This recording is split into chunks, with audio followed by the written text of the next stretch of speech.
Assalamualaikum warahmatullahi wabarakatuh.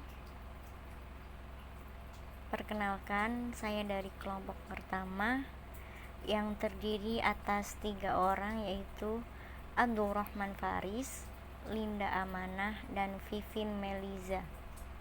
Di sini saya akan menjelaskan bab memahami hard skill dan soft skill pendidik dalam pendidikan Islam, dan terdiri atas 3 poin, yaitu A. Pengertian hard skill dan soft skill bagi pendidik dalam pendidikan Islam. B. Bagaimana penerapan hard skill dan soft skill pendidik. C. Mengapa pendidik harus memiliki hard skill dan soft skill. Poin A. Pengertian hard skill dan soft skill bagi pendidik dalam pendidikan Islam. Pada dasarnya, hard skill adalah kemampuan yang dibutuhkan untuk sebuah pekerjaan. Hal ini biasanya tertulis di kolom persyaratan di sebuah lowongan pekerjaan. Hard skill biasanya merupakan kemampuan spesifik dan jadi salah satu deskripsi pekerjaan.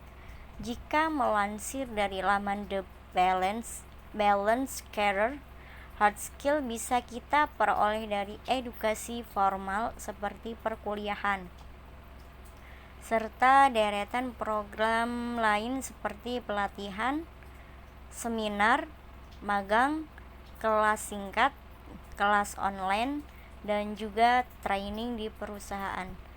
Di sisi lain, soft skill adalah kepribadian, atribut personal, serta kemampuan komunikasi yang dibutuhkan untuk sukses dalam sebuah pekerjaan.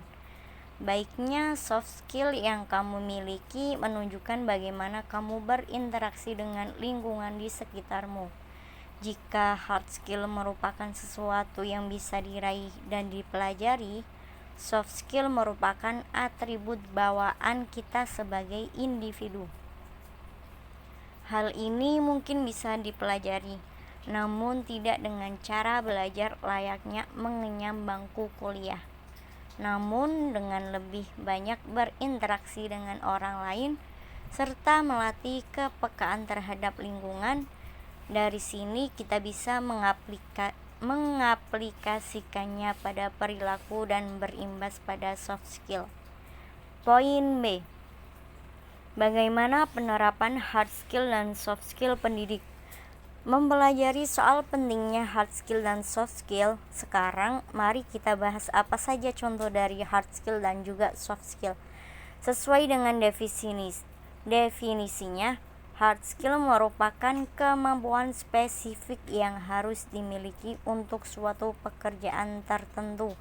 Contohnya, desain web, menulis, programming komputer, akuntansi, menerjemahkan bahasa asing, dan masih banyak sekali hard skill yang lainnya.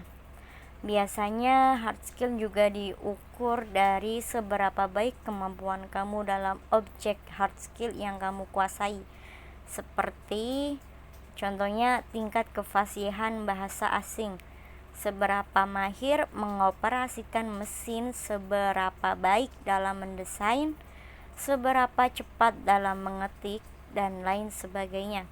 Biasanya kumpulan hard skill yang kamu miliki akan kamu catat di kurikulum vitae dan juga di surat lamaran agar perekrut bisa mendapat pertimbangan.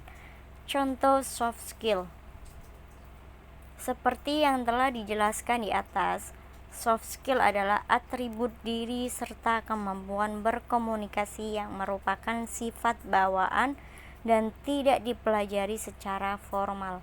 Soft skill ini merupakan aspek penting dalam kesuksesan karir kamu loh.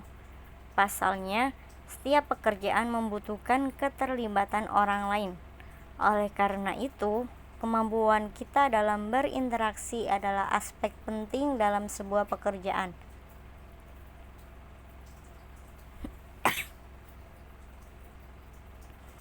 Mari kita kupas satu demi satu apa saja yang jadi contoh soft skill. Melansir The Balanced Career, berikut ulasannya.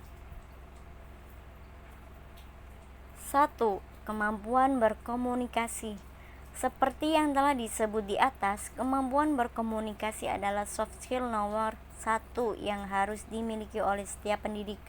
Kuncinya adalah bagaimana bisa meletakkan diri di berbagai situasi, di mana kita tahu kapan harus berbicara lebih sopan atau lebih santai, bisa membaca situasi yang tepat untuk berpendapat, dan kemampuan untuk menjadi pendengar yang baik.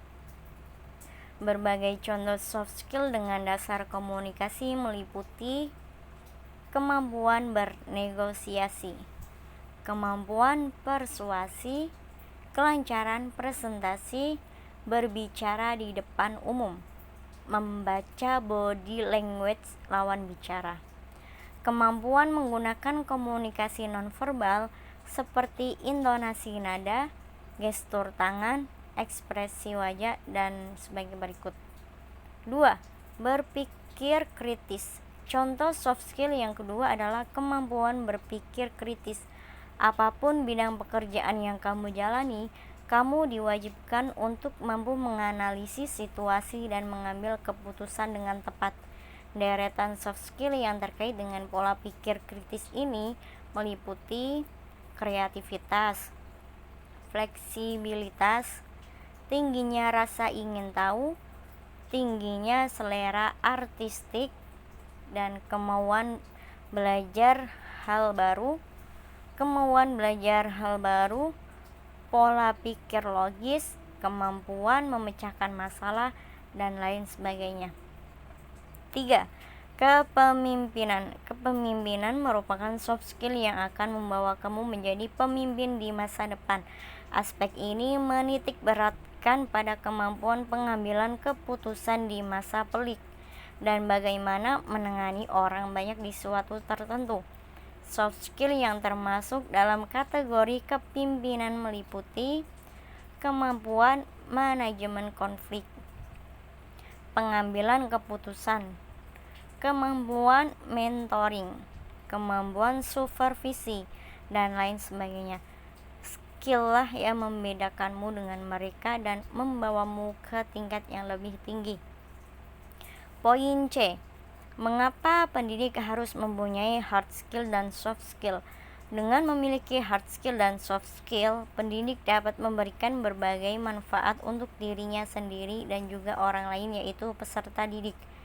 Berikut beberapa manfaat menarik dari kemampuan ini. 1. Manfaat pertama yang didapatkan seorang dengan memiliki kemampuan ini adalah mendukung dan mendorong profesionalisme yang ada dalam diri seseorang ketika mengerjakan sesuatu, baik tugas yang diberikan hingga usaha yang sedang dijalankan. Dengan memiliki sikap profesionalisme ini dapat memberikan nilai tambah serta kesan positif bagi orang yang melihat. 2.